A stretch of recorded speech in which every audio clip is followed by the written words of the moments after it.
तुम में और धूल में कोई अंतर ही नहीं। तुम क्या हो? मिट्टी के ढेले।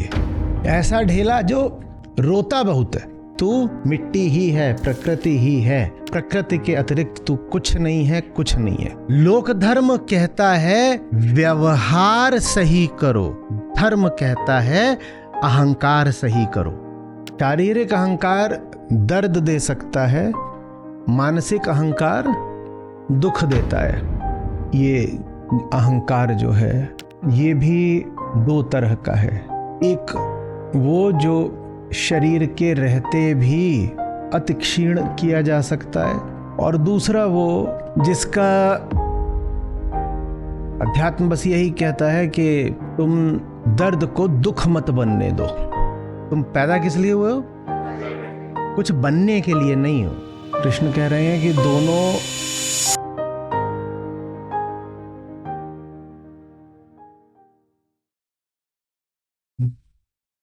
जिसको हम चैतन्य कहते हैं, जीव कहते हैं,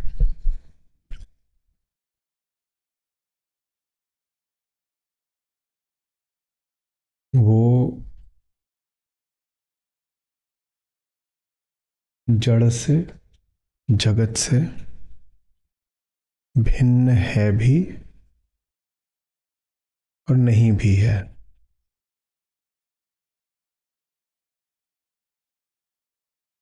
अपने देखे वो जगत से भिन्न है और वास्तव में भिन्न नहीं है। हम जड़ और चेतन को, जीव और जगत को, इनके रिश्ते को समझना चाह रहे हैं।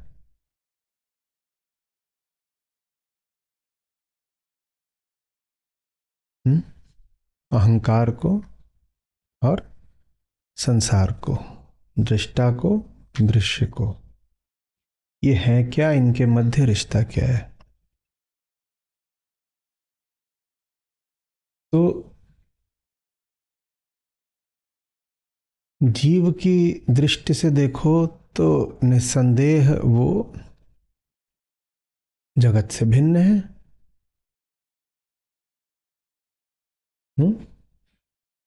जीव तो नहीं कहने वाला कि वो जिस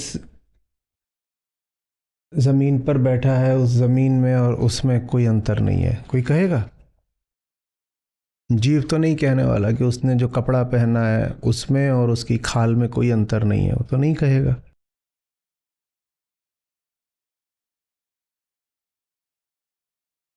तो भिन्नता है। कहाँ भिन्नता है? जीव के अनुभव की बात माने तो जीव में और जगत में भिन्नता है। अगर जीव के अनुभव को ही पैमाना बना लें तो जीव में जगत में भिन्नता है। ठीक है। पर अगर यथार्थ में जाएं तो जीव और जगत को जो भिन्न बनाता है अहंकार, वो चीज ही मिथ्या है। तो भिन्नता नहीं है। गीता भेद को भी स्वीकार कर रही है और भिन्नता को भी। जब जीव और जगत की बात आ रही है, जड़ और चेतन की बात आ रही है, तो गीता भिन्नता और भेद, भिन्नता और अभिन्नता, भेद और अभेद दोनों को स्वीकार कर रही है। कैसे? कृष्ण कह रहे हैं कि दोनों अभेद हैं, दोनों को प्रकृति जानो। दोनों प्रकृति ही हैं। जीव भी जगत भी दोनों प्रकृति हैं। तो दोनों फिर क्या हो गए? अभिन्न हो गए। जब प्रकृति है तो फिर तो भेद नहीं रहा। यहां उन्होंने क्या बता दिया कि दोनों अभिन्न है। अभेद है। लेकिन फिर कहा कि नाम चलो अलग अलग दिए देते हैं, तो जगत को नाम दे दिया अपरा प्रकृति और जीव को नाम दे दिया परा प्रकृति। तो इस अर्थ में भेद को भी स्वीकार कर लिया। लेकिन भेद और अभेद में ज्यादा ऊंची बात क्या है? अभेद। क्योंकि परा प्रकृति कहो कि अपरा प्रकृति कहो, हैं तो दोनों प्रकृति ही। और जो भेद है वो भी बस किसकी दृष्टि, किसके नजरिए से है? अहंकार के। उसी को लगता है कि मैं अलग हूं, उसी को लगता है। क्योंकि उसी को लगता है कि वो अलग है और उसी ने ये सब तामझाम बिछा रखा है जिससे वो अलग है।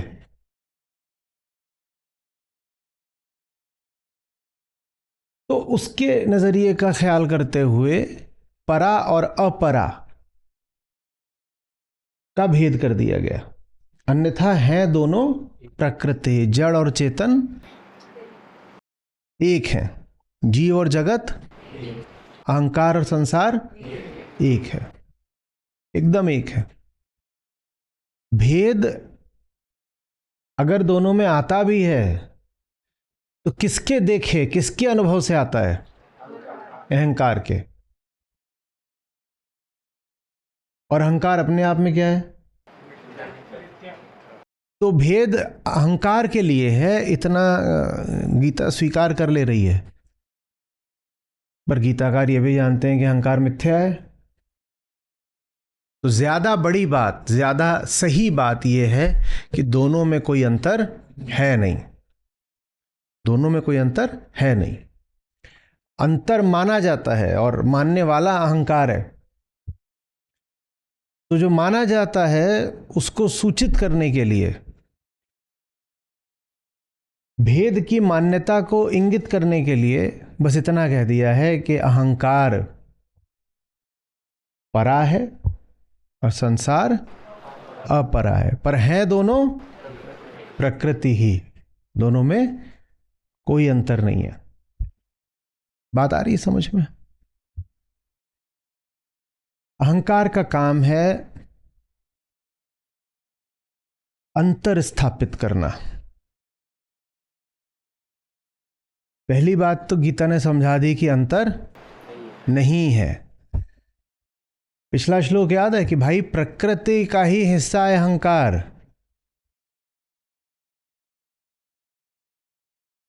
अष्टांगी प्रकृति बता दी थी ना, और उसी का एक हिस्सा बता दिया था कि अहंकार है। तो बात तो वहीं समाप्त हो गई थी कि कोई अंतर नहीं है। पृथ्वी, अग्नि, जलवायु, आकाश और फिर मन, बुद्धि और फिर कोई अंतर नहीं है इन पे। बात तो वही समाप्त हो गई थी। पर बात वहां समाप्त हो नहीं पाई। अंत में आया था ये कौन? अहंकार। वो रोने लगा और क्या बोल रहा है रोके? ये क्या कर दिया आपने, ऐसे थोड़ी होता है, मुझे इनके साथ खड़ा कर दिया। कुछ तो मुझ में और इनमें अंतर है। अच्छा, क्या अंतर है? क्योंकि उत्पत्ति की दृष्टि से तो तुम बिल्कुल वही हो, अभिन्न एक। कैसे तुम अंतर बता रहे हो कि तुम में और जलवायु में अंतर है, या कि बुद्धि में तुम में? कैसे अंतर है? बुद्धि भी शरीर से है और तुम भी, और शरीर और जलवायु, अग्नि सब एक हैं, तो अंतर कैसे है? तो और रोने लगा। और तो कोई रोता नहीं, वायु तो रोती नहीं, आकाश भी रोता नहीं, अग्नि भी रोती नहीं, वही रोता है। तो रोने लगा और बोला अंतर यह है कि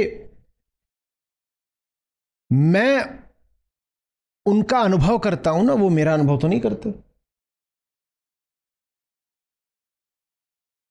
गीताकार मुस्कुरा रहे हैं, बोल रहे हैं तू अनुभव करता है, तू भी झूठा, तेरा अनुभव भी झूठा, पर तू उस झूठे अनुभव के दम पर अपने आप को विशिष्ट बता रहा है। कह रहा मैं उनसे अलग हूं, जबकि मैंने तुझको उन्हीं के साथ एक ही कोटि, एक ही श्रेणी में रख दिया है। रख दिया है ना। 7वां अध्याय शुरू होता है और खट से पंचभूतों को और अंतःकरण को एक ही कोटि में रख दिया जाता है। यही किया जाता है ना। और जैसे ये किया गया उसकी जिंदगी खत्म हो गई, क्योंकि वो तो जीता ही इसी पर है कि मैं जगत से भी भिन्न हूं और शरीर से भी भिन्न हूं। मैं शरीर नहीं हूं, मेरा शरीर है। मैं घर नहीं हूं, मेरा घर है। मैं पृथ्वी नहीं हूं, मेरी पृथ्वी है। तो मैं तो वो जीता ही इसी पे है। और कृष्ण ने उसको पकड़ करके बता दिया कि तू इनसे भिन्न नहीं है। जैसे मिट्टी, पानी और बादल हैं और ये सब है धूल, वैसे ही तू भी है। वो श्लोक तो हमने कर लिया और उसके बाद हम चले गए पीछे से। वो उनके सामने जाकर के लौटने लग गया। कौन? और कृष्ण के पांव पकड़ लिए और लौट रहा है। बच्चे देखे कभी वो जो पांव पे लौटते हैं सीधे, और चिल्ला रहा है और आंसू तो गिर ही रहे, नाक भी बह रही है। ये सब हो जाता है ना अहंकारग्रस्त दशा में, सब बहने लगता है।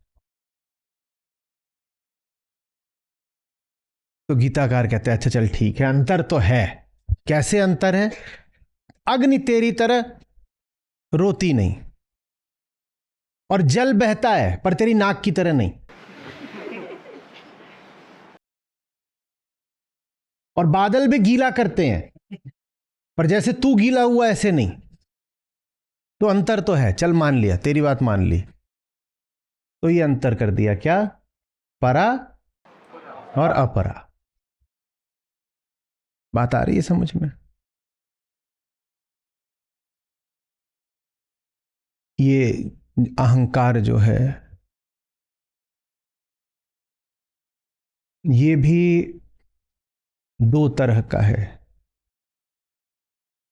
एक वो जो शरीर के रहते भी अति क्षीण किया जा सकता है, और दूसरा वो जिसका किसी अवलोकन से, दर्शन से, साधना से कोई लेना ही देना नहीं। वो तो बस है, वो तो बस है। तो अध्यात्म का संबंध मानसिक अहंकार से होता है।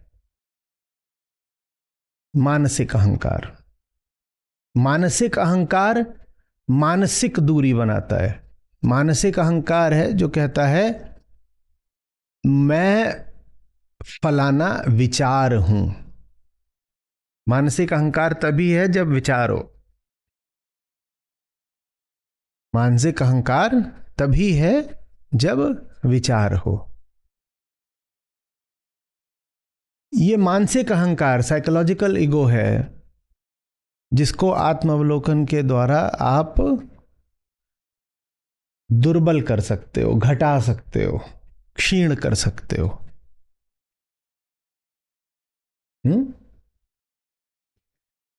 लेकिन आप गहरी नींद सो रहे हो, बहुत गहरी नींद सो रहे हो, और अभी विचार शून्यता है, कोई विचार नहीं है, और आप चद्दर पर लेटे हुए हैं, तकिए पर सर, कोई आकर आपको पकड़ के हाथ से पेट से झंझोड़ देता है। क्या तकिया उठ खड़ा होता है? क्या चादर कूद पड़ती है? ऐसा कुछ होता है? और विचार तो है नहीं, सिर्फ देह ही क्यों उचक कर खड़ी हो जाती है? ये शारीरिक अहंकार है, इसे विचार नहीं चाहिए। जब तक शरीर है, शरीर की संरचना में ही यह भाव है कि मैं तकिए से और चादर से अलग हूं। मैं तकिए से और चादर से अलग हूं। इसीलिए जब आप खड़े होते हो तो आप ही खड़े होते हो, चादर नहीं खड़ी हो जाती, तकिया नहीं खड़ा हो जाता।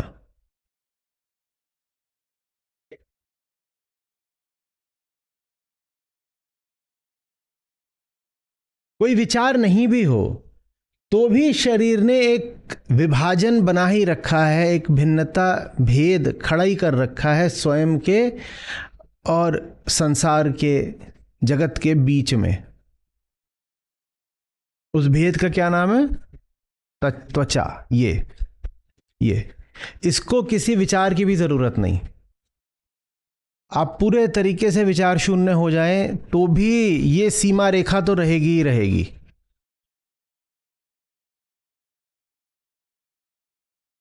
मेज पर मारा जाएगा तो आपको नहीं पता लगेगा और आपको कोई एहसास, कोई दर्द होगा नहीं, पर आपकी खाल को कोई छू देगा तो पता भी लगेगा, दर्द भी हो सकता है, अनुभव होगा।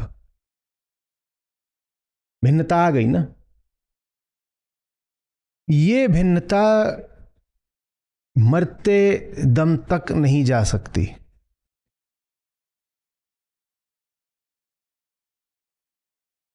अहंकार बुरी बला है।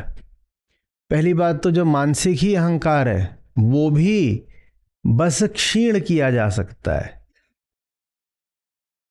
झीना किया जा सकता है, न्यूनतम किया जा सकता है, शून्य नहीं किया जा सकता। और दूसरी बात, शरीर तो रहेगा ही ना, शरीर तो रहेगा ही। जो बदला ही नहीं जा सकता, अध्यात्म उसकी परवाह नहीं करता है, क्योंकि वो काम प्रकृति का है। अब प्रकृति ने शरीर बनाया है तो अब ठीक है उसका। अध्यात्म का संबंध मानसिक अहंकार से है। शारीरिक अहंकार दर्द दे सकता है, मानसिक अहंकार दुख देता है। इसीलिए अध्यात्म दर्द का कोई इलाज बताता ही नहीं। अध्यात्म बस यही कहता है कि तुम दर्द को दुख मत बनने दो। दर्द रहा है, उसका तुम कुछ कर ही नहीं सकते। आपको कोई वायरस लग गया है, उससे कुछ बुखार आता है तो आएगा। वो एक रासायनिक क्रिया जैसी बात है जिसको कोई नहीं बदल सकता। वायरस लगा है तो बुखार आएगा। हां, तुम उस बुखार को लेकर के कहानियां मत बना लेना, तुम उस बुखार को अपनी पहचान मत बना लेना। उस बुखार के साथ अपना परिचय या सम्मान मत जोड़ लेना। उस बुखार के कारण खुद को महान या हीन मत मानने लग जाना। यह अध्यात्म कर सकता है, बुखार नहीं रोक सकता। क्योंकि बुखार क्या है? शरीर। तो दर्द का कोई इलाज अध्यात्म में होता नहीं है। उसके लिए तो बल्कि आप डॉक्टर के पास चले जाइए, वो दवाई वगैरह दे दे, बुखार कम हो जाए तो ठीक है। बात आ रही है समझ में?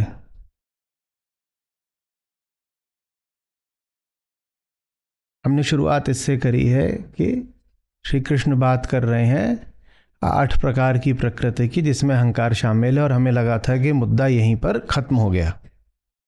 और बात बिल्कुल सीधी है। देह के साथ ही अहंकार आ जाता है, और अहंकार के देखे ही ये सारा संसार है।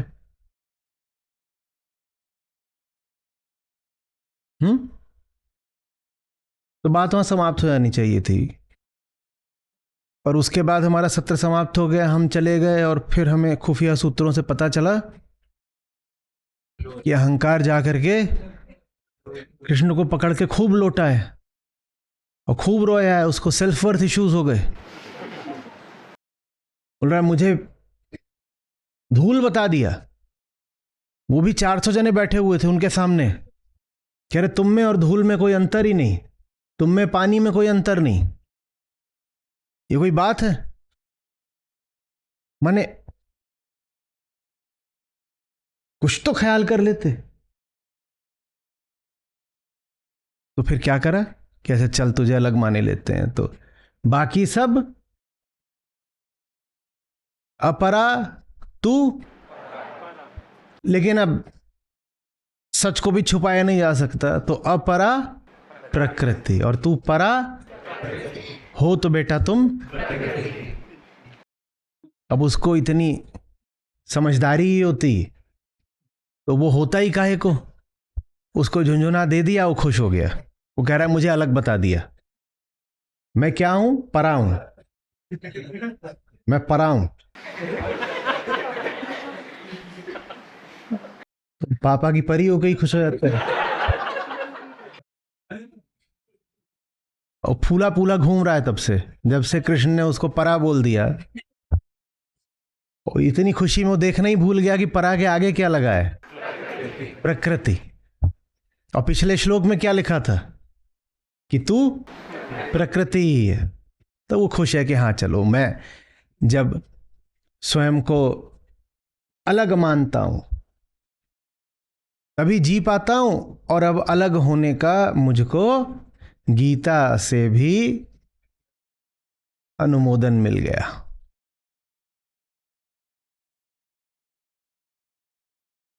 बात आ रही है समझ में?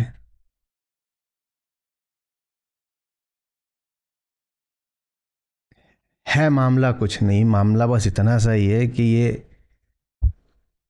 ब्रह्मांड है।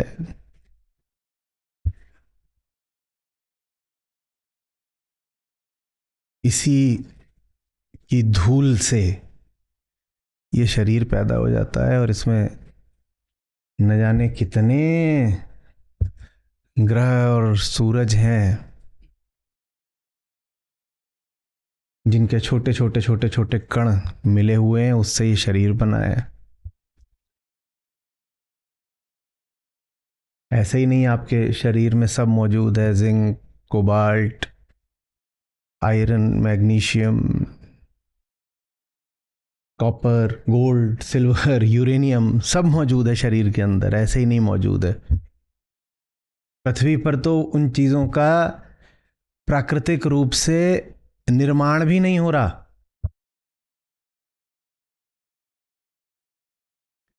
इन सबको आप प्रयोगशाला में बना लें तो अलग बात है।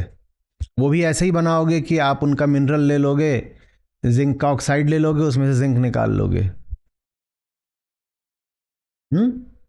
या फिर और लंबी करतूत लगानी पड़ेगी कि रेडियो एक्टिव डिजेनरेशन करो और एक एलिमेंट से दूसरा बना दो।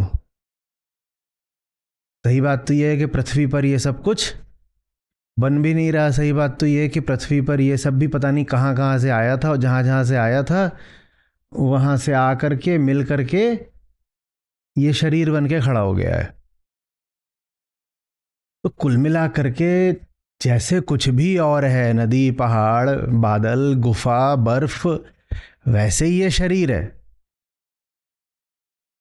कुछ और इसमें नहीं। और संभावना इस बात की भी है कि जैसे शरीर हमारे ग्रह पर पाए जाते हैं, पृथ्वी पर, ऐसे शरीर पूरे ब्रह्मांड में कहीं और ना पाए जाते हों। ये भी हो सकता है कि पाए भी जाते हों, ऐसे ना पाए जाते हों तो किसी और तरह के पाए जाते हों। भाई बहुत बड़ा है ब्रह्मांड, कुछ भी हो सकता है। पर जो भी हो रहा होगा वो ब्रह्मांड के नियमों के अंतर्गत ही हो रहा होगा। तो हम भी कोई विशिष्ट चीज नहीं है।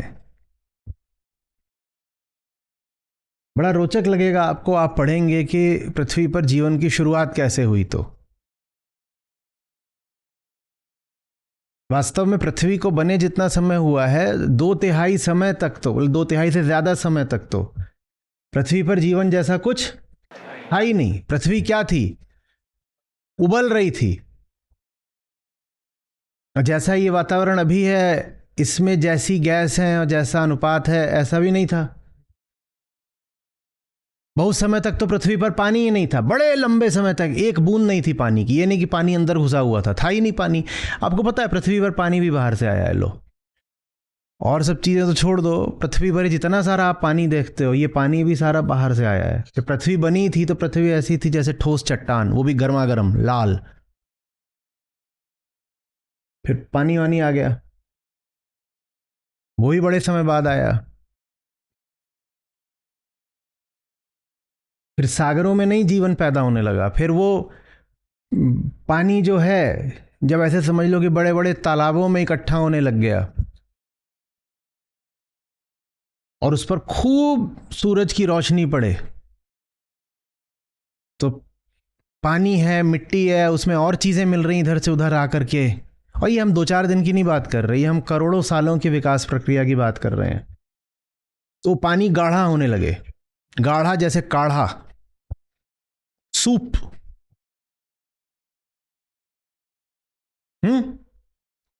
अब उसमें पानी के अलावा बहुत कुछ है, न जाने कितने तरीके के रसायन हैं जो उसमें घुल मिल गए हैं। हम सागर की नहीं बात कर रहे, क्योंकि सागर में कंसंट्रेशन नहीं बन सकता ना, इतना पानी है कि आप गाढ़ा नहीं कर पाओगे उसे गर्म कर करके। तो गाढ़ा करने के लिए चाहिए कड़ाहा। तो जहां जहां भी पृथ्वी पर कड़ाहे बन पाए, खासकर गर्म क्षेत्रों में, जैसे अफ्रीका, जीवन की शुरुआत ही अफ्रीका में हुई, क्योंकि वहां धूप बढ़िया थी और बारिश बढ़िया थी, तो पानी चाहिए था, धूप चाहिए थी। तो जो जीवन की शुरुआत में ही पंचभूत चाहिए थे, क्या? अग्नि चाहिए और जल चाहिए, और अंदर उसमें सब चीज़ें घुल रही हैं दुनिया भर के, उसमें केमिकल्स हैं, और वो सब आपस में जब बहुत समय तक रिएक्शन करते रहे तो वो और बड़े बड़े बन गए। सिंपल केमिकल्स से कॉम्प्लेक्स केमिकल्स बन गए, पॉलीमर्स बन गए, लंबी लंबी चेन्स बन गई। उन्हीं में से कुछ खास रसायनों को आज हम कहते हैं प्रोटीन्स, अमीनो एसिड्स। ठीक है, उन्होंने विशिष्ट तरीके की क्रियाएं करनी चालू कर दी।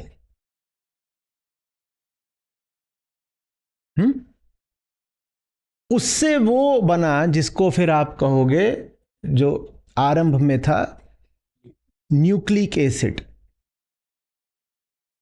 पहले आरएनए, जो एकदम जैसे अब जब कोविड पकड़ा गया था तो उसमें आप डीएनए नहीं सुनते थे, क्या सुनते थे? आरएनए, क्योंकि वो सिर्फ केमिकल था, वो सिर्फ केमिकल था। वायरस जो है वो लगभग एक केमिकल ही होता है, बस एक केमिकल है, उसको आप कहीं पर ले जाकर के केमिकल की तरह डब्बे में बंद कर दीजिए और आप 10 लाख साल बाद खोलेंगे वो वैसे ही निकलेगा। वो अपने आप मर नहीं सकता, क्योंकि नमक मरता है कभी क्या? वैसे ये जो आप नमक भी खाते हैं, ये करोड़ों साल पुराना है। ये जो NaCl है जो अभी मुंह में जा रहा है, आपको क्या लग रहा है आज बनाया गया है? सागर से अगर निकाल रहे हो तो पता नहीं कब बना था वो मॉलिक्यूल। तो वैसे ही जो वायरस है जो आकर के आपको कोविड करा गया, वो पता नहीं कितना पुराना था, और वो करोड़ों साल तक ऐसे ही पड़ा रहेगा, मरेगा नहीं, क्योंकि वो तो केमिकल है। केमिकल मरता है कभी? तो वही समझ लो कि केमिकल है, वो वायरस जैसी हालत में आ गया। और वायरस को हम कहते हैं कि आधा जिंदा है आधा मुर्दा है। वायरस को जड़ और चेतन की सीमा रेखा पर माना जाता है, क्योंकि बहुत सारी हरकतें उसकी ऐसी होती हैं जैसे वो बस रासायनिक है, और कुछ हरकतें उसकी ऐसी होती हैं कि जैसे वो जीवित है। उदाहरण के लिए वो अपना शिकार खोजेगा, उदाहरण के लिए जब वो शिकार के शरीर में पहुंच जाएगा तो अपनी तादाद बढ़ाना शुरू कर देगा। तो ऐसा लगता है कि यार ये तो हमारे ही जैसा है, शिकार खोजता रहता है, जब शिकार पा जाता है तो अपने आप को बढ़ाना शुरू कर देता है और शिकार का हर तरह से शोषण करता है, शिकार के दिलो दिमाग पर छा जाता है, शिकार गाना गाना शुरू कर देता है। और क्या, यही तो।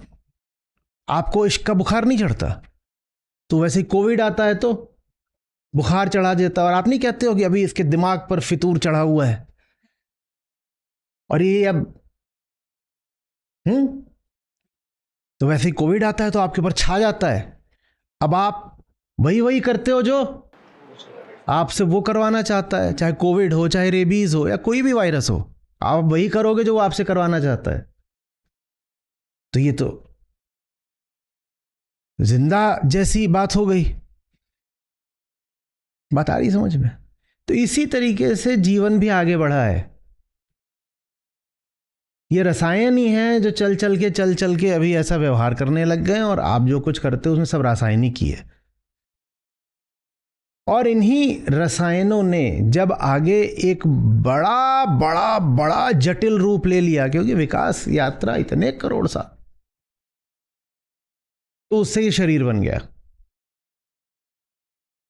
तो कोई समस्या नहीं होनी चाहिए, रसायनों की यात्रा है और रसायनों से ये शरीर बन गया। समस्या शुरू होती है कि ये जो शरीर है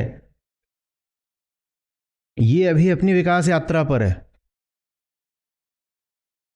और इस शरीर की जो संरचना है ये ऐसी है कि जब ये शरीर पैदा होता है तो इसी के साथ इसमें एक भाव पैदा हो जाता है। वो भाव क्या होता है? मैं हूं। बहुत कुछ हो जाता है, मैं अच्छा हूं, मैं बुरा हूं। अब सोडियम क्लोराइड एक साधारण सा बेचारा केमिकल है,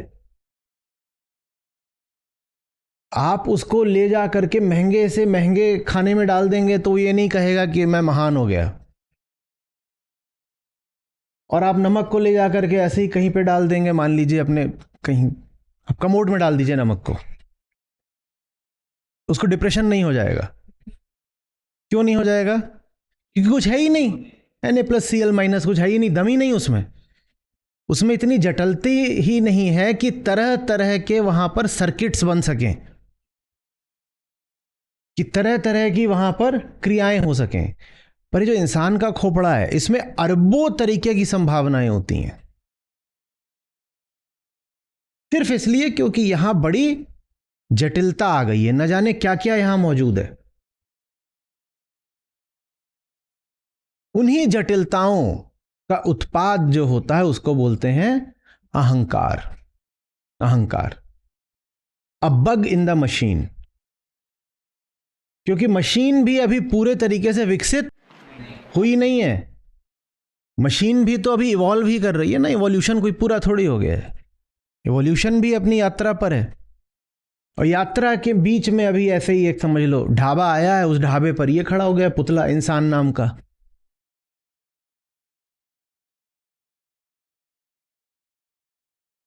सारा अध्यात्म बस वो जो भीतर अदृश्य कीड़ा खड़ा हो जाता है, अदृश्य और फर्जी। सिर्फ अदृश्य नहीं, ऐसा नहीं कि है पर दिखता नहीं, वो है भी नहीं तो इसीलिए नहीं दिखता, लेकिन उसकी बात बड़ी गजब है। हम क्या उसको बोलते हैं, उसको समझा सिर्फ किस तरीके से जा सकता है, जैसे सॉफ्टवेयर का बग। आपसे कोई कहा जाए कि बग पर उंगली रखो, कोड लिखा हुआ है, तो आप ये थोड़ी बोलोगे कि बग कोई चीज है। बग सिर्फ एक गलती है, सिर्फ एक गलत कनेक्शन है, एक गलत इंस्ट्रक्शन है, कोड की एक गलत लाइन है, गलत सिंटेक्स है। और वो क्या करता है?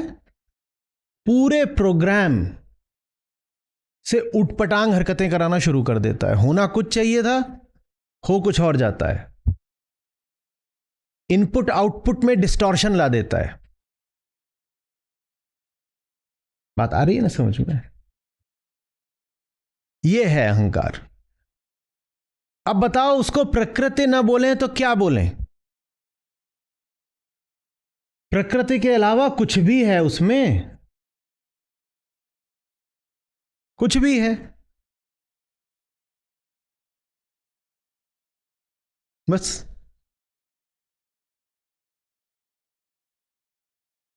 और अध्यात्म भी प्रकृति अहंकार के आगे, अध्यात्म भी अहंकार के आगे इतना ही कर सकता है कि उसका जो साइकोलॉजिकल कंपोनेंट है उसको घटा दे, घटा दे, घटा दे, खूब घटा दे। उसका जो फिजिकल कंपोनेंट है उसका तो अध्यात्म भी कुछ नहीं कर सकता। तो उसके लिए होता है तितिक्षा, सहो। सहो। और दर्द इतना बुरा लग रहा है तो पैदा काहे के लिए हुए थे?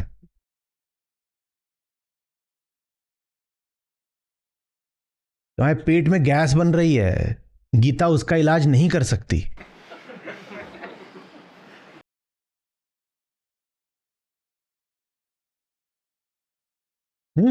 तुम कहोगे गीता की अगर कृपा होगी तो, उल्टा है। तुम इन गीता वालों पर कृपा करो और अपनी गैस लेकर बाहर जाओ।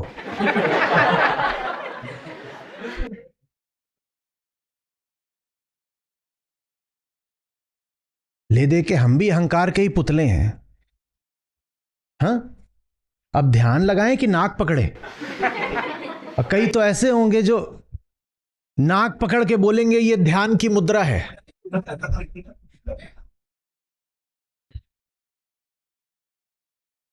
बात आ रही है समझ में?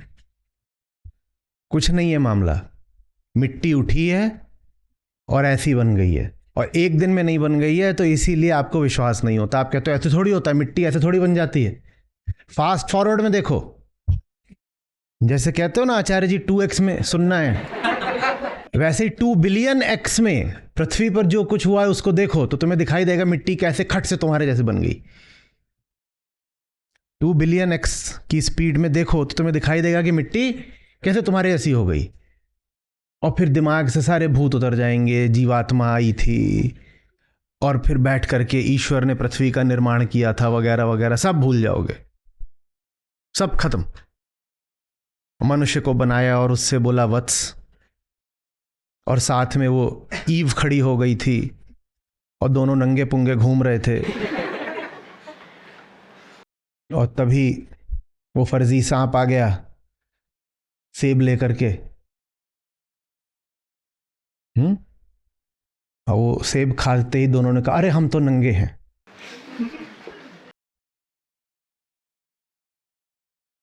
भगवान को गुस्सा आ गया, भगवान ने कहा भगो फिर जाओ तुम अब पृथ्वी पर, और अब से कपड़े पहनोगे, जाके बच्चे पैदा करो। उन्होंने बच्चे पैदा कर दिए तो पृथ्वी पर इतनी आबादी हो गई।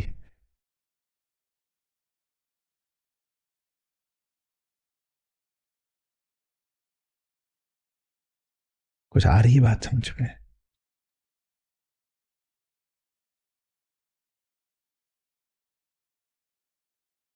अपने विचारों को, अपनी मान्यताओं को, अपनी हसरतों को जितनी गंभीरता से लोगे उतना लतियाए जाओगे।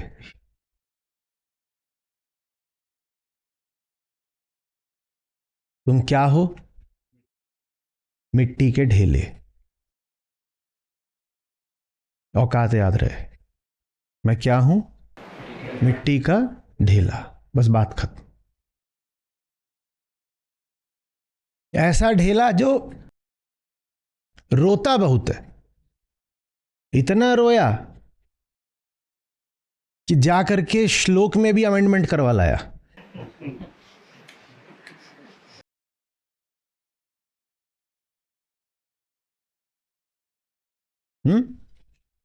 हालांकि गीताकार विद्वान है और चतुर है, उसका मन रखने के लिए उसको परा अपरा ले तू लॉलीपॉप,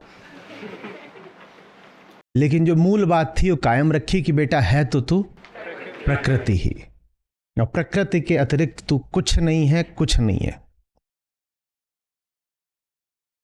तू प्रकृति का दृष्टा बाद में है, भोक्ता बाद में है। तू अपने आप को जो कुछ बनाए बैठा है कि मैं तो साक्षी हूं सबका, वो सब तू बाद में है।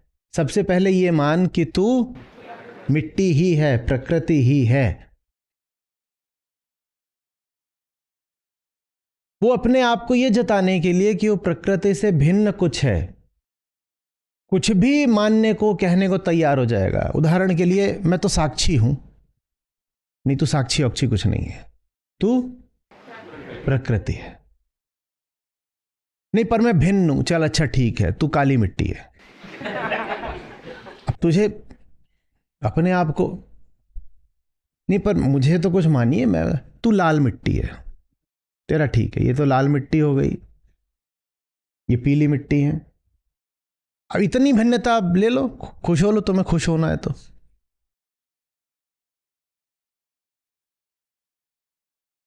हम्म। ये बंजर मिट्टी है।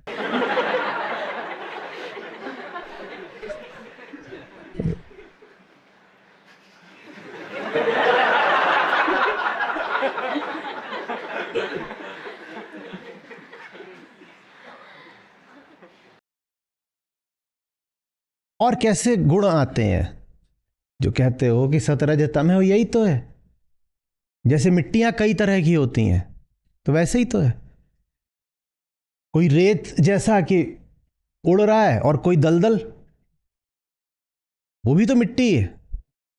पर लोग देखें दलदल जैसे कि एक बार तुम घुस गए तो इतना हाथ पांव मारोगे और धंसोगे उनमें, वो भी तो मिट्टी है।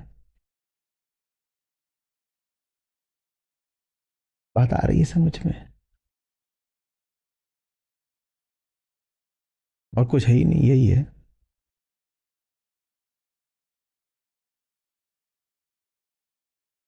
नमस्ते आचार्य जी, मेरी आवाज आ रही है? सर, मेरा प्रश्न ये था कि आज आपने बताया कि अहंकार जो है वो जो लंबे लंबे रसायनों की आपस में जो प्रतिक्रिया होती है उससे बना है, इवोल्यूशन के माध्यम से। तो क्या इवोल्यूशन से ही अहंकार का खात्मा हो सकता है, या वो अध्यात्म ही करेगा उस चीज को? दूसरा सवाल ये है कि नहीं, रुक अहंकार जाओ रुक जाओ, पहले में ही रुक जाओ आप। इवोल्यूशन से अहंकार आया है, उसमें 4 बिलियन साल लगे हैं। और खात्मा होने में अगर 1 बिलियन साल भी लग गया,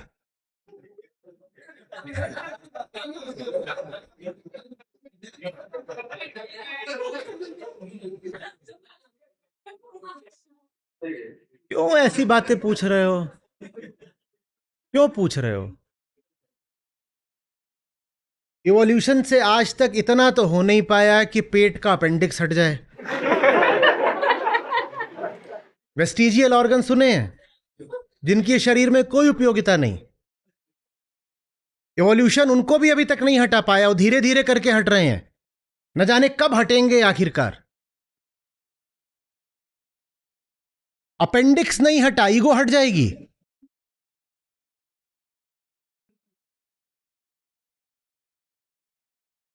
गजब हो गया। हम जिएंगे अभी 1 बिलियन साल, इंतजार करेंगे कि क्या करना है ये गीता वगैरह का। ये काम तो इवोल्यूशन अपने आप कर देगा।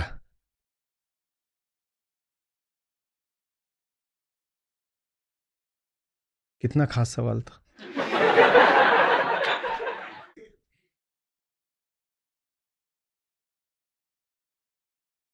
हम्म। सर, ये शायद मैं अपने मेन प्रश्न को, मेन जो प्रश्न है मेरा, उसको छुपा रहा था, शायद इसलिए प्रश्न किया। सर, क्या होता है, आपने पिछले एक सत्र में कहा था कि अहंकार जो है वो दिमाग का वायरिंग भी चेंज करता है, और उसके वजह से हमारे व्यवहार में बहुत बिहेवियरल चेंजेस भी आते हैं। सर, मेरे साथ ये बहुत हुआ है। मेरा बिहेवियर आज से 10-15 साल पहले जो था, सहजता जितनी थी, वो सारी गायब हो गई है, और मैं अब छोटी छोटी बातों पे भड़क जाता हूँ, गुस्सा करता हूँ लोगों पे, और कभी कभी मारपीट भी हो जाती है। अभी कुछ दिनों पहले ही हुई। ये तो मैं सब रोज ही करता हूं, तो इसमें खास क्या है? खास तो मैं आपको अभी भी नहीं मानूंगा। तो सर, तो मतलब मैं ये जानना, मैं 2.5 साल से आपके साथ जुड़ा हूँ, काफी सारी चीजें ऊपरी जो थी वो सारी साफ हुई है। बट अब ये जैसे जैसे मैं गहरा जा रहा हूँ इसमें, तो थोड़ी काफी सारी मुश्किलें आ रही है इन सब चीजों को हटाने में। तो सर, मैं यहाँ की गीता कम्युनिटी में जो एवरेज एज है उससे काफी ऊपर हूँ। मैं लगभग अभी 40 साल का हूँ। तो मैं ये जानना चाहता हूँ, तो मैं ये जानना चाहता हूँ कि is there any hope for मी?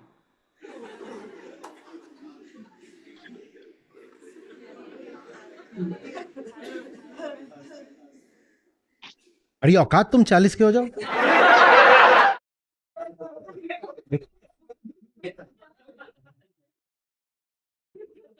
हाँ नहीं, आप बताइए। नहीं, बस यही प्रश्न था सर। क्या मैं वो जो फिजिकल चेंजेस जो हुए हैं वो खुद को देख देख कर उसको रिवर्स कर सकता हूँ, या ये ऐसा ही रहेगा, मेरे को इसके साथ ही आगे चलते रहना पड़ेगा, या इसको ढूंढना पड़ेगा? No, I am impressed.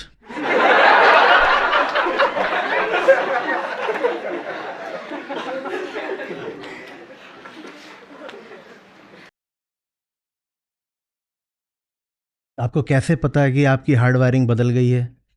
आप कह रहे हो कि वो जो एक्सट्रीम केस होता है, एक्सट्रीम समझ रहे हो, एकदम जो खास लोगों के साथ विशिष्ट अद्भुत मार्जिनल घटना घटती है, वो मेरे साथ घटी है। बाकी लोगों का तो अहंकार छोटा मोटा होता है।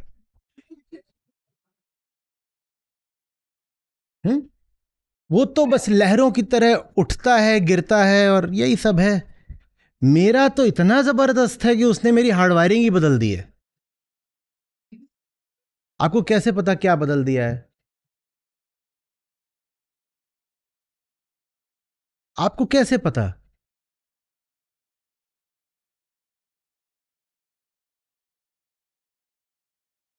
मैंने एक बहुत आगे के मामले की बात करी थी।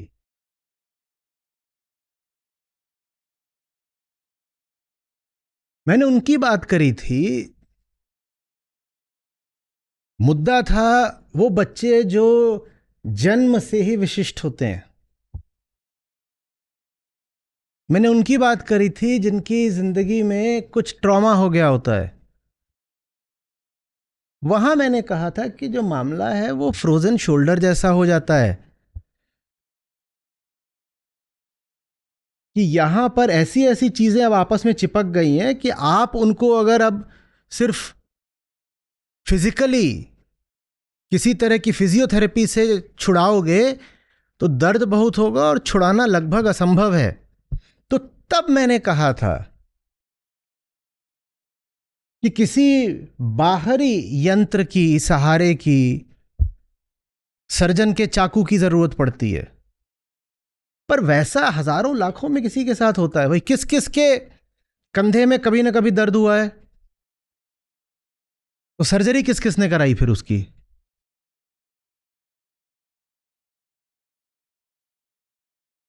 पर मैं इतना खास हूं कि मेरे कंधे में जब दर्द होता है तो मैं सर्जरी कराता हूं, क्योंकि मैं खास हूं।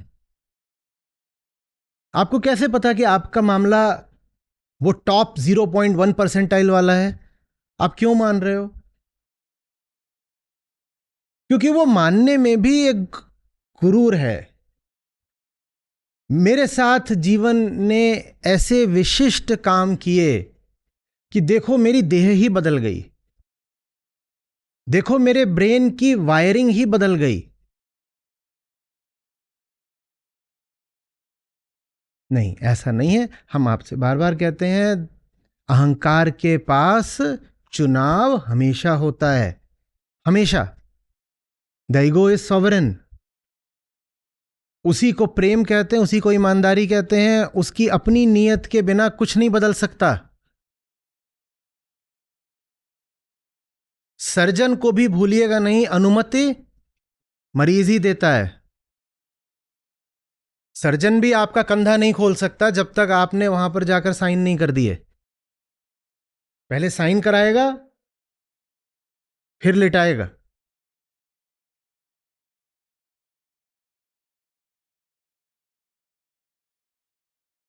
बात आ रही है समझ में?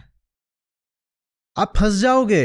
आप अपने आप को भरोसा दिला लोगे कि अब आत्म अवलोकन से फायदा क्या होगा, क्योंकि मेरी तो वायरिंग ही बदल गई। हाँ, दिन में 2-3 बार आपने किसी से चीखा चिल्ली कर ली, एक आध बार किसी को रैप्टा मार दिया, 2-4 खा लिए, इसमें कुछ खास नहीं है, ये बोधस्थल में रोज होता है।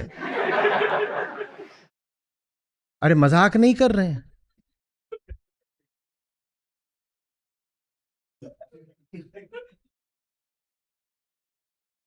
बहुत यहां है सब अनुभवी भुक्तभोगी लोग सब। तो ऐसा थोड़ी है कि यहां पे वायरिंग ही खराब है, ऐसा ही है, हो रहा है।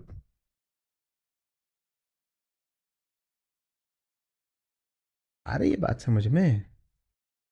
अपने आप को एक गहरा मरीज भी घोषित करना क्या है?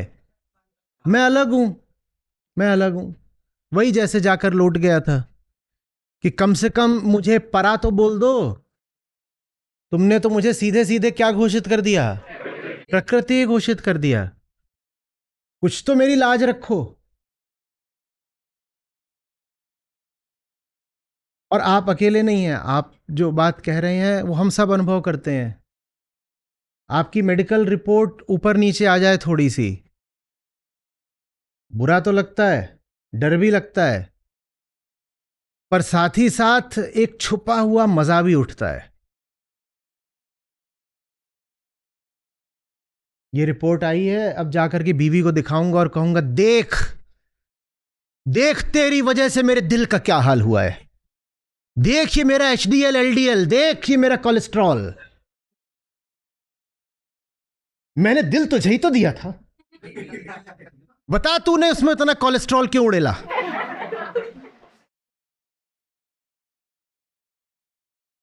मरने को हो रहे हैं, यही चिल्लाते समय हार्ट अटैक भी आ जाए। लेकिन मजा बहुत है अपने आप को खास बताने का। कैसे खास?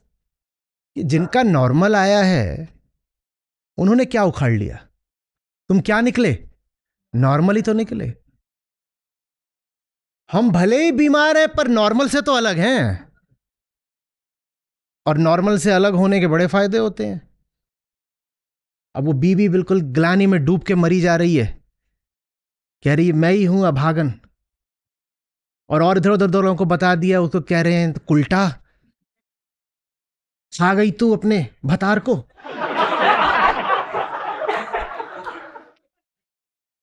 ऐसे ही तो चलता, हंस क्या रहे?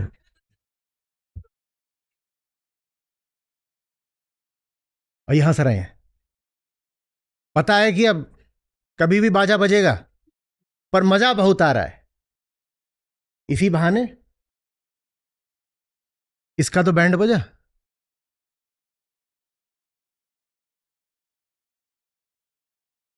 आ रही है समझ?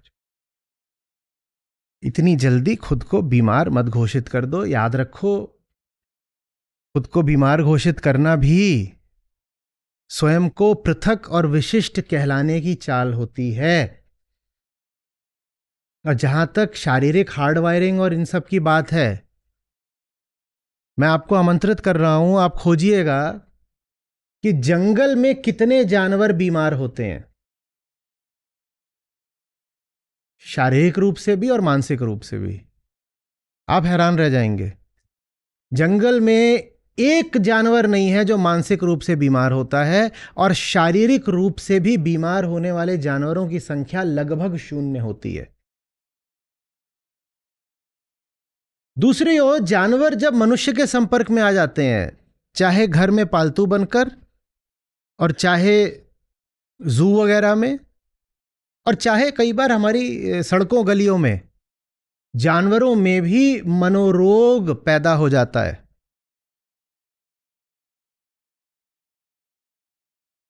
बीमारियां प्रकृति में नहीं होती।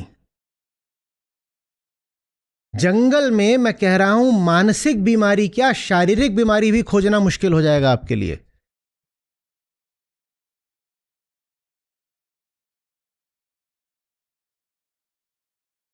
बीमारी अहंकार जनित ही होती है। बात आ रही है समझ में?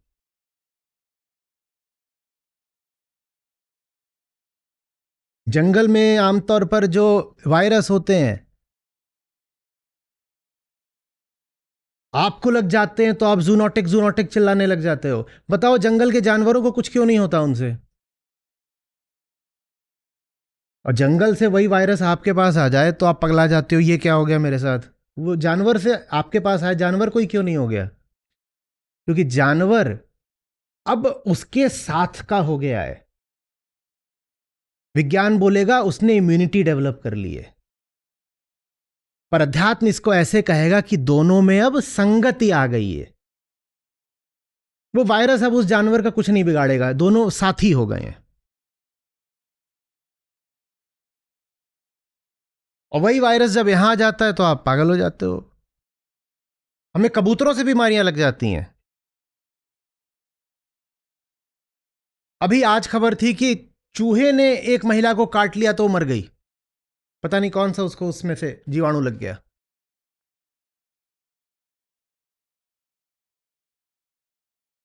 आप बात समझ रहे हो? बीमारी कोई श्रेय लेने की बात नहीं होती है।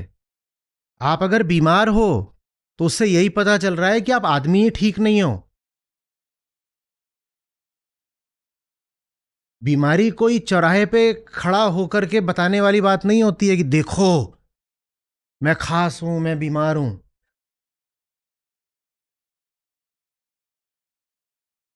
बड़ा अच्छा लगता है, मैं थेरेपी लेने जाता हूं। नहीं, आपको थेरेपी की जरूरत है, आप बेशक लीजिए,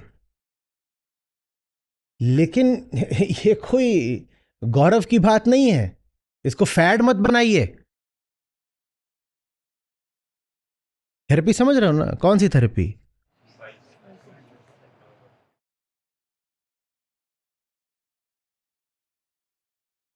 जिन्हें सचमुच समस्या है उन्हें ले लेनी चाहिए, लेकिन ये तो मेडल की तरह हो गई है। जैसे आपने कुछ जीवन में खास करके दिखा दिया तो इसलिए आपको साइकेट्रिस्ट की जरूरत पड़ती है।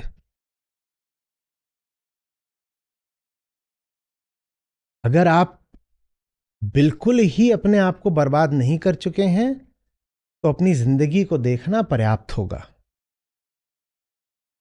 बिल्कुल पर्याप्त होगा। और एक बात और समझिएगा, आप झुंझलाते हो, आप झगड़ लेते हो, ये आवश्यक नहीं है कि कोई दबाने वाला ही मुद्दा हो। अभी हम क्या बोल रहे थे? पीली मिट्टी, लाल मिट्टी, काली मिट्टी। प्रकृति में हर तरह के गुण होते हैं। कोयल गाती है और कौआ हाँ हाँ, तो अब कौआ बोले कि मैं दिन भर सब पर अपनी खुरदुरी आवाज में कांव कांव करता हूं, तो ये कोई बीमारी थोड़ी ही है। बस तुम कौए हो, इसमें बीमारी की क्या बात है? अब कोई कौआ है तो है, उसको क्या कर सकता है? प्रकृति है भाई, प्रकृति से नहीं लड़ा जाता। बच्चे भी पैदा होते हैं तो पैदा होते वक्त भी उनकी प्रकृति अलग अलग होती है। और आप थोड़ा सा पढ़ेंगे तो पता चलेगा गर्भ में भी उनकी प्रकृति अलग अलग होती है। यहां तक कि जुड़वा बच्चों की भी अलग अलग होती है। जुड़वा ही है, एक साथ पेट में है, फिर भी वो दोनों का अलग अलग है। पर्सनैलिटी थ्योरी जो है वो अब वूम्ब तक पहुंच गई है कि कहां से आती है पर्सनैलिटी। तो पता चल रहा है कि बहुत हद तक तो वो गर्भ में ही तय हो चुकी है।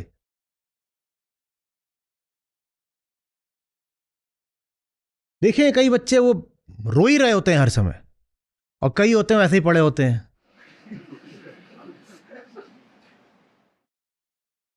या तो मां नशा करती है,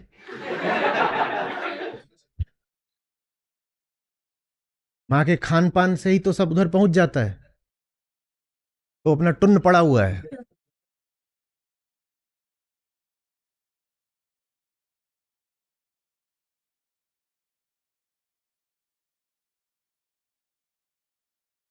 देखें कि नहीं देखें?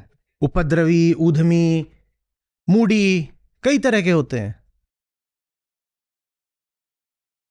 कई तो बदतमीज होते हैं सीधे, और कई ऐसे शर्मीले हैं बिल्कुल एकदम, वो किसी नहीं। तो इसमें घबराने की क्या बात है? इसमें आपको क्यों दूसरों के जैसा बनना है कि नॉर्मल होना खास बात है?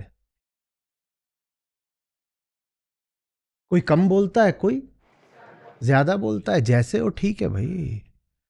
कम बोलने ज्यादा बोलने में नहीं समस्या है। कौन बोल रहा है बस ये देख लेना। कम बोलना भी बड़े अहंकार की निशानी हो सकती है, और बहुत बोला जा सकता है बिना अहंकार के। चीख रहे हो, चिल्ला रहे हो, और कोई सुमधुर गान कर रहा है, बिल्कुल हो सकता है कि जो चीखने चिल्लाने के मौके पर भी गाना सुना रहा हो वो विक्षिप्त हो, अहंकारी हो, बिल्कुल हो सकता है। कहते हैं ना, जब रोम जल रहा था तो नीरो बांसुरी बजा रहा था। अब क्या बोलोगे, पीस लविंग है? रोम जल रहा है, नीरो गया होगा कहीं बाबा जी की शरण में, बाबा जी ने कहा पीस। रोम जल रहा है, नीरो बैठ के कह रहा है तो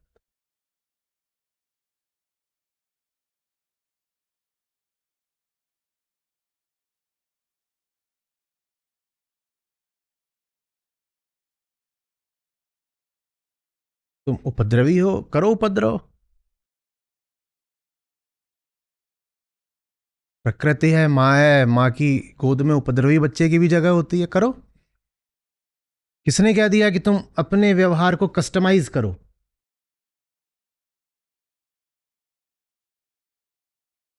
अहंकार क्या करता है, विकृति लाता है, वो हर चीज को नकली बना देता है। वो देखता है कि अगर आसपास मान्यता मिलेगी चुप रहने वालों को तो वो, और अगर चुप नहीं रह पाता तो खुद को दोषी मानता है, कहता है कि सब चुप रह जाते हैं, मैं ही बोल देता हूं। अगर आसपास मान्यता मिल रही है ऐसों को जो एकदम शांत रहते हों, तो जो जाकर के कहीं कहा सुनी कर लेता है, बहसबाजी में पड़ जाता है, रगड़ा झगड़ा कर लेता है, वो अपने आप को दोषी मानना शुरू कर देता है। आप दोषी हो भी सकते हो, नहीं भी हो सकते हो, निर्भर इस पर करता है कि वो रगड़ा झगड़ा करने वाला कौन है। हम्म? जो पौराणिक परंपरा है उसमें इतने अवतार हुए हैं, और सब अलग अलग तरीके के हैं। किन्हीं का व्यवहार किन्हीं दूसरे से मेल खाता है, और उनके व्यक्तित्वों में अंतर देखो। मत्स्य, कूर्म, राम है तो परशुराम भी है, कोई समानता है? मतलब समझ रहे हो क्या है? प्रकृति जैसी है तो है। तुम मछली जैसे हो, तुम तब भी अवतार हो। तुम कछुए जैसे हो, तुम तब भी अवतार हो। तुम अति क्रोधी हो, किसके जैसे? परशुराम, तुम तब भी। और तुम बिल्कुल शांत हो, मर्यादित, किसके जैसे? तुम तब भी अवतार हो। शर्त यह है कि अहंकार नहीं होना चाहिए।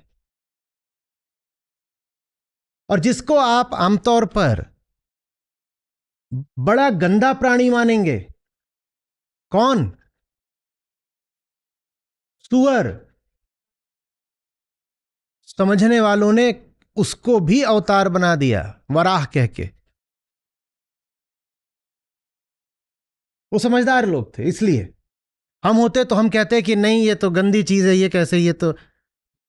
अरे जैसे हो भाई हो, सब स्वीकार है, बस अहंकार नहीं स्वीकार है, क्योंकि उसका होना उसके लिए ही अच्छा नहीं है।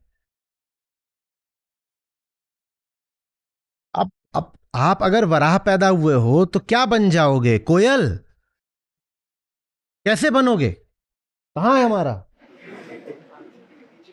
तिगी, कहां गया? इज्जत दो उसे, कुछ ऐसे कैसे कर रहे हो तुम? ये देखो, अब जैसा है। नहीं बेटा, कुछ तुम नहीं इनका बुरा मानना है, ये सब फालतू हंसते हैं तुम पे। जब मैं इसे कुछ नहीं बोल रहा तो फिर आपको तो क्यों बोलूंगा। जो जैसा है वैसा है। लोक धर्म कहता है व्यवहार सही करो, धर्म कहता है अहंकार सही करो। बहुत अंतर है। लोक धर्म को अहंकार से कोई लेना देना नहीं हो, कहता है बस अपना बिहेवियर एक ढर्रे में ला दो, एक पैटर्न में ले आ दो, इस तरीके से व्यवहार करो, ऐसे तुम्हारे कर्म होने चाहिए। वहां बार बार बाबा जी बस कर्म की और आचरण की और चरित्र की बात करेंगे। वो साजिश है अहंकार की बात न करने की। इतनी बात करो ये अच्छा कर्म है, तुम्हारे कर्म अच्छे होने चाहिए, कर्म अच्छे होने चाहिए, इतनी बात करो कर्म की ताकि कर्ता की बात करने की नौबत ही ना आए। ये भूल नहीं है, ये षड्यंत्र है, ये साधारण अज्ञान नहीं है।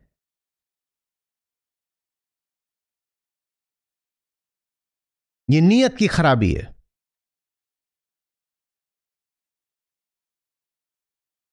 और अध्यात्म कहता है तुम अब माँ ने ऐसा ही पैदा किया है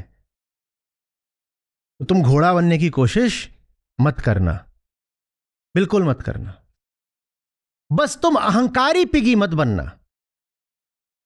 तुम्हें घोड़ा नहीं बनना है, बस साधारण पिगी रहना, अहंकारी पिगी नहीं। बात आ रही समझ में?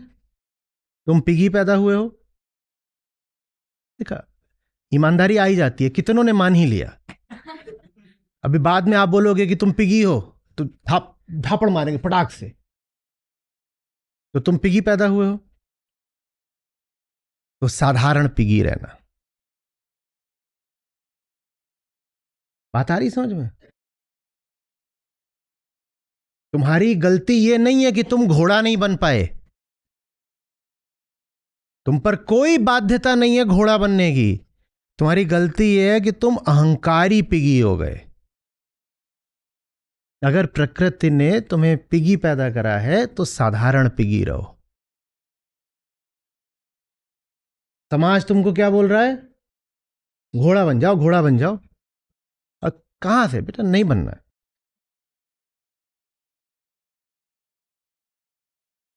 कोई बात नहीं।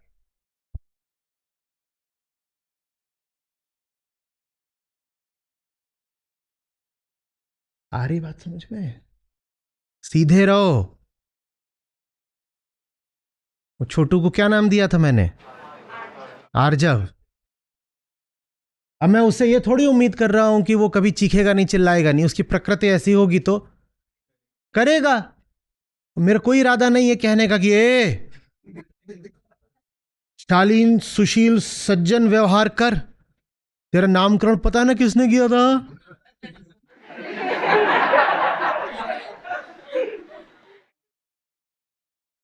भाई जैसा है वो वैसे ही करेगा, कुछ भी करेगा। पकड़े हुए था मैं, बिल्कुल हो सकता था मेरे ही ऊपर हक देता।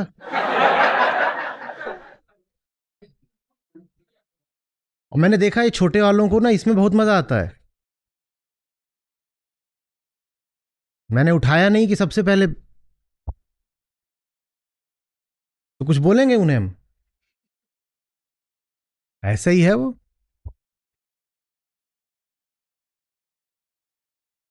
इतने बड़े बड़े लोग जब आकर के मेरे ऊपर कर सकते हैं तो छोटे वाले का तो हक बनता है।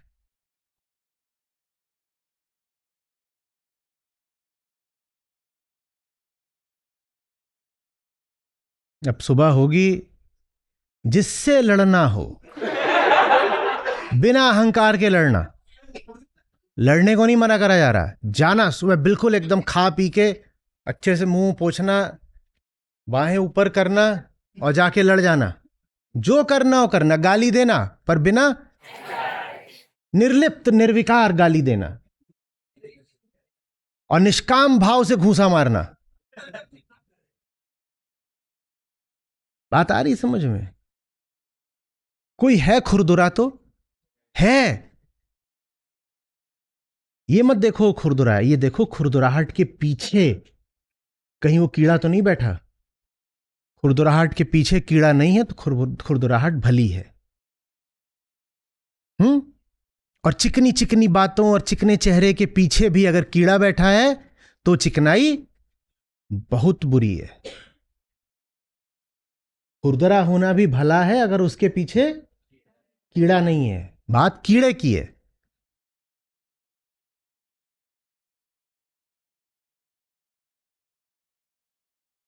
टेम्पलेट्स मत बनाया करो कि उसी में सबको फिट करना है। मुक्ति का और क्या मतलब होता है? क्या बोलते हैं? भीतर से आत्मस्थ तो बाहर से प्रकृतिस्थ। और प्रकृति माने विविधताएं।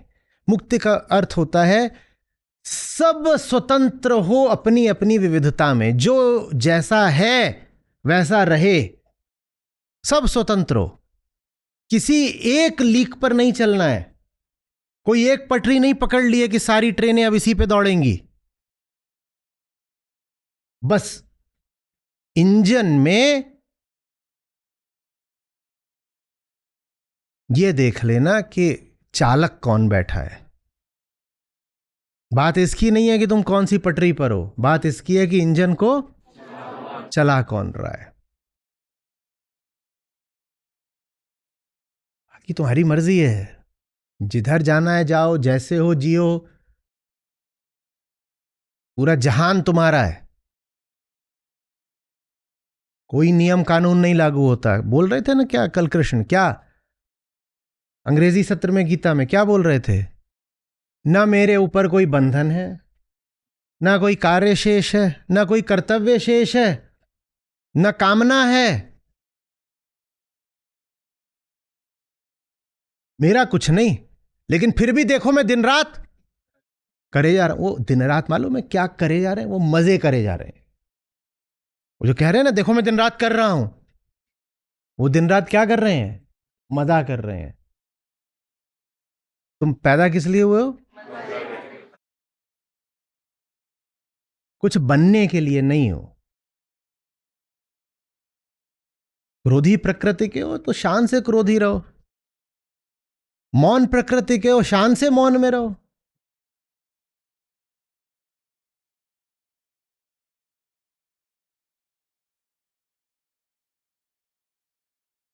न सर झुका के जियो और न मुंह छुपा के जियो।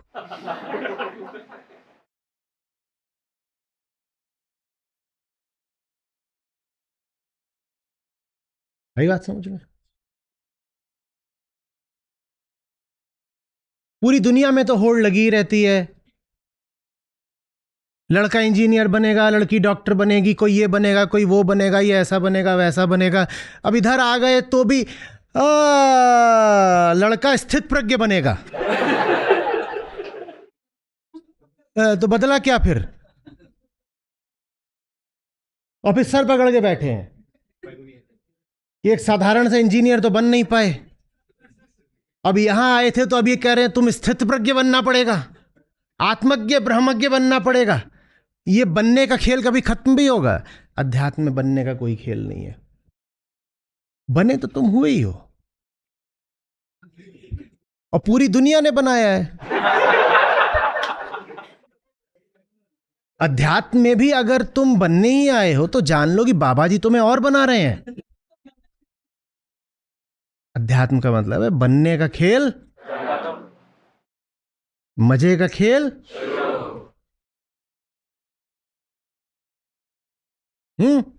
बढ़िया से ब्रश वश करके मुंह धो के तैयार होके जाना और जो मिले उसको रगड़ देना निरहंकारिता के साथ।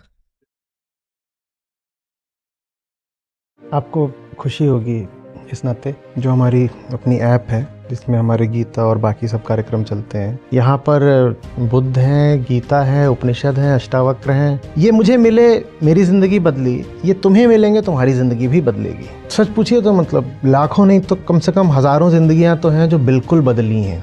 2 लाख से अधिक गीता प्रतिभागियों के साथ जुड़े आचार्य प्रशांत ऐप पर पहला महीना बिल्कुल फ्री गीता मिशन का पूरा एक्सेस। ऐप पर आपको मिलेंगे नियमित लाइव सत्र, हर दिन आचार्य प्रशांत के विशेष संवाद, गीता कम्युनिटी का एक्सेस, गीता परीक्षा, चयनित समाचार, ऑडियो बुक्स, कोट्स और भी बहुत कुछ।